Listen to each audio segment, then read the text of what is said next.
Welcome to the Explainer. Today, we're jumping into the Great Compassion Sutra. And what's so powerful about this story is that it doesn't start with some abstract philosophy. It starts with a feeling every single one of us knows, the pain of losing someone you love. So we begin right here with this incredibly raw and heart-wrenching question from Rahula, who was the Buddha's own son. This isn't just a disciple's sorrow. This is the pure grief of a son who is about to lose his father. And that very personal, very human pain is our doorway into this entire text. You see, by starting with this kind of universal pain, the sutra grounds this huge cosmic teaching in an experience we can all immediately relate to. And that just makes its lessons hit so much harder. He just can't take it. So what does he do? He runs.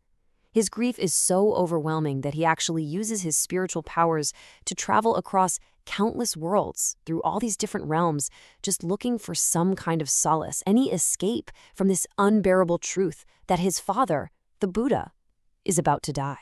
But here's the thing, Rahula's journey isn't just him running away. It actually becomes this profound lesson, because in these other realms, he meets other Buddhas. And they don't just offer him a shoulder to cry on.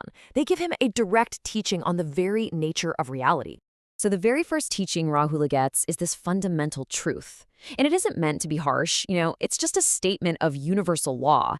Everything that comes together, whether it's a person, a relationship, or an entire world, is temporary. It's that core Buddhist idea of impermanence right there. Then another Buddha shares this really crucial verse. We're showing the original text here because, honestly, it's one of the most famous summaries of the entire Buddhist doctrine. It essentially says, everything that arises also passes away. Real peace, or bliss, is found when you're no longer bound by that endless cycle of coming and going. Okay, so what is this ultimate bliss the verse is talking about? Well, it is nirvana. And it is so critical to understand that this isn't about being wiped out or just ceasing to exist. It's about extinguishing the causes of suffering. It's like putting out the fires of greed, hatred, and delusion that keep us trapped. And just look at how nirvana is described here. It's all in these really positive terms. It's not nothingness. For someone like Rahula, who's going through the raw pain of loss, nirvana is presented as the ultimate safe harbor, a state of profound freedom, security, and joy, totally free from the anxieties of our normal lives.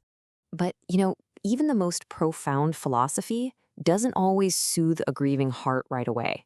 So the focus of the sutra kind of shifts gears here. We move from a son's personal loss to this universal sorrow felt by the Buddha's closest disciple, Ananda.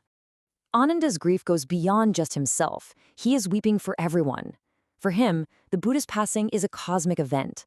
It's as if the entire world is about to lose its guiding light, leaving all of humanity blind and orphaned.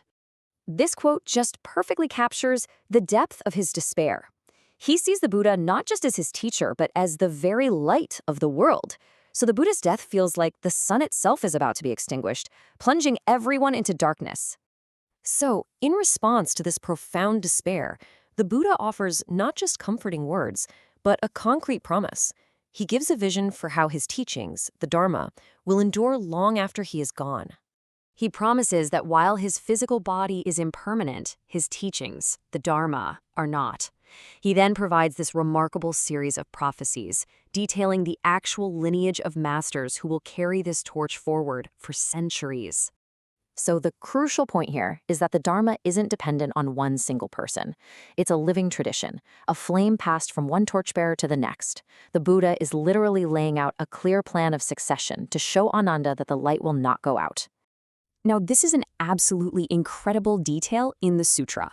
Mahakashyapa, the very first patriarch, vows to enter a state of suspended animation, preserving his own body inside a mountain, just so he can personally hand over the Buddha's robes to the next Buddha, Maitreya, thousands of years in the future.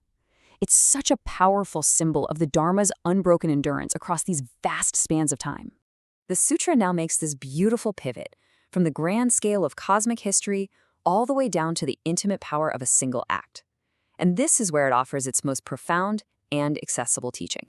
So get this, the sutra presents this astonishing comparison. Imagine making offerings to every single enlightened saint in the entire universe for a whole eon. The merit would be immense, right? But the sutra says that the merit from a single moment of pure faith in the Buddha's wisdom is immeasurably greater. This just shows that the power of sincere intention completely transcends even the most extravagant material acts. This is the sutra's most beautiful and empowering takeaway. It brings the whole path to enlightenment down to the simplest possible action. It doesn't require wealth or status or years of study. It just requires a single moment of genuine reverence. One flower, one moment of pure thought, one sincere act of reverence. That's all it takes to plant a seed of enlightenment. And this just captures the core message perfectly. The Buddha is presented as the ultimate field of merit. His enlightenment is so vast that even the smallest seed of good intention planted there can yield the ultimate fruit, the complete end of all suffering. And that is the powerful, practical question the Great Compassion Sutra leaves us with.